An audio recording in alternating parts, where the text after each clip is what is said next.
Hey there folks, Lenny Rudo here for FishTalk magazine. Today we have a really neat opportunity. We're going to check out this Suzuki DF25A. And I know some of you outboard Sharpies out there, you're going, wait a minute Rudo, this engine's been out for 3 years, it's not brand new. Well, that's correct. But ever since it came out, for 3 years, we've been testing this motor on this 16-foot skiff, and we've learned a lot. Let's check it out. This is a 137-pound, 3-cylinder outboard, single overhead cam, and as you can see, there's a tight little package underneath of that cowl. The engine displaces 29.8 CID, but what's really interesting about it is this was actually the first outboard of its size to boast batteryless EFI. On a boat this small, which won't necessarily have a battery, doing away with the carburetor and moving to batteryless EFI is huge. Not only do you get the usual EFI advantages of snappy acceleration and better fuel economy, when you do away with the carburetor, you also do away with all those ethanol problems that go along with them.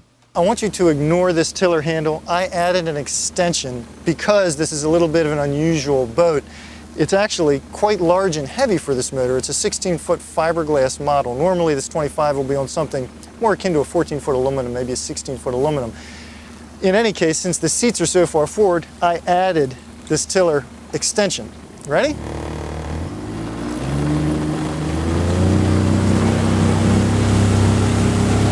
Now, wide open with one person on board, this goes maybe 19 miles an hour. If it were on an aluminum boat, that 14-footer, you'd be looking at more like 24, 25 miles an hour. And by the way, I do have a 4-blade propeller on here, which is to make up for the heavy nature of this boat. That cuts a few miles off top end and off of cruise, but it does help the boat jump up on plane a lot easier. What about fuel economy? Well, the 6-gallon fuel tank, this puppy runs all day long. In fact, I usually get 3, maybe even 4 crabbing trips out of 6 gallons of fuel, and I'm normally running a mile to 2 miles back and forth and idling all day long when I'm doing that. So fuel economy is pretty spectacular. Now, one thing I do want to point out, if there is any one complaint that I might make about this motor, it's that when I am crabbing and I'm constantly maneuvering it back and forth, port starboard, pretty much a constant affair, the tensioner right here does get a little loose sometimes. Truth be told, when I'm running, this is never an issue, but if you're going to use the boat for a purpose like crabbing where you're constantly adjusting it, you know, it would be nice if it had some kind of little catch or detent that would hold that arm in place. Otherwise, I got no complaints to make. I love this little leg beater.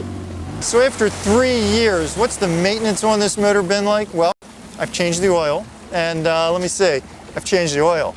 This thing has been perfect, utterly flawless, 3 years running, and it gets a lot of use and a real workout every time as I go back and forth on that trot line and then run back and forth in between. Long story short, 3 years in, the Suzuki DF25A gets a serious thumbs up.